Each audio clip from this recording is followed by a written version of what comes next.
Hello again, I am Blunty. Now I've done a few videos recently about the Nintendo 3DS, which makes sense because the Nintendo 3DS is about to launch, and it's very cool and very exciting, and it's new gizmos, and it's kind of what I do. But that's triggered a flood of inquiries from you guys about when I'm going to start talking about Sony's follow-up to the PSP, which some are calling the PSP2. Sony have codenamed the NGP, or Next Gen Portable, and the answer to that question is not yet. I'll talk about it when it's closer to release, and it's a little while away from release just yet. But there is another PlayStation product which is much closer to its launch date, and it's what the blogs and stuff, when it was being rumoured, used to call the PlayStation phone, but now it has been officially confirmed and announced and PR'd by Sony, and it is called the much less exciting name, the Xperia Play. And I really want to have a chat to the guys at Sony Ericsson about the naming conventions for their devices, because Xperia Play does not sound as good as PlayStation Phone. I mean, and you know, whether they like it or not, the rest of us are going to be calling it the PlayStation Phone whenever we talk about it. But anyway, a rose by any other name and all that kind of garbage.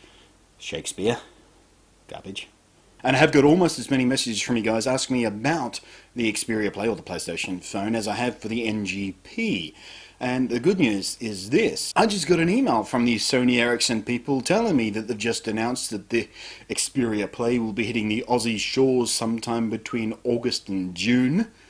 Yes, that's the launch window, and they would not narrow it down any more for me. They just simply don't know yet. All they would tell me is it's coming out sometime in that 3-month window. They did tell me that they are very, very excited about it. They did tell me there's probably going to be a very strong push when it launches. I mean, you know, Sony, they like to go PR nuts, so that's going to be exciting. I don't know whether they're going to do events or special things or what they're going to do, but they're all very excited about it. And I'm very excited about it because, well, for lots of different reasons. And so I told them I was excited about it, and I told them that from now until launch day, sometime within those 3 months, I'm going to be bugging them constantly about getting a unit in my hands before launch so I can make a review for you guys, because I already know you're interested in it because you've been telling me that. And they said, okay, no worries. So I know this for a fact. Sometime in that 3-month period, I will be getting a unit in my hand before launch to do a proper review. So I figured I might as well make a video now covering some of the basics and asking you guys what you want to know once I do get one in my hands. Now, the Xperia Play promises to combine a full-on proper PlayStation quality gaming experience, including full-on proper gaming controls, with the latest Google Android smartphone technology. The idea is to deliver an Android smartphone that will satisfy power users, but have that same device be able to satisfy mobile phone gamers in a way that no other device can. It'll be sporting the latest version of Android, that is Gingerbread, otherwise known as 2.3 if you're like me and prefer the more conventional naming conventions that make sense and follow a specific order instead of the random fruity, tasty names they give them. And it also promises to make gaming on mobile devices less spazzy. And yes, I know, gaming on mobile phone devices like iPhone 4, for example, has become wildly popular, hugely popular. It's massive, but the simple fact is, almost all of these games are simplistic, dumbed down, single gimmick, short burst type of games. And that's fine. That's what they were designed for. They were designed to kill a few minutes here and there while you're waiting in line or you're sitting on a bus or whatever. And some of those games are brilliant at that.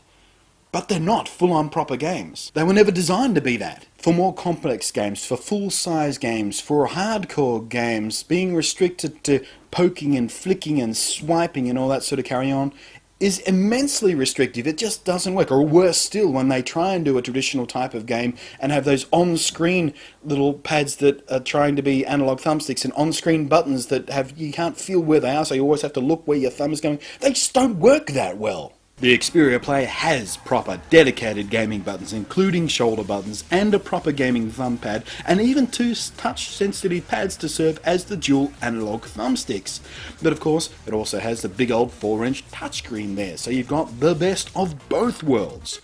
It's going to zip along with a 1 GHz Snapdragon processor and a separate graphics processor, so it can spit out those PlayStation quality games at 60 frames per second and not make your battery explode after 15 seconds of gameplay. It's been designed with mobile gaming in mind. These chips have been designed to try and make the battery last as long as possible while still delivering that full-on gaming experience. Frankly, I'm very excited about it. It's a proper full-on smartphone that delivers all that sort of power user stuff you're used to seeing in these high-end Android devices. And it's been designed to satisfy gamers who want to do more than play angry goddamn sucking birds all day. But the main point of this video is a little bit of market research on my behalf, I guess. I want to know what you guys think about it, what you guys are expecting from it, what you guys want to know about it, so when I do get the unit in my hands for the review, I can tell you what you need to know.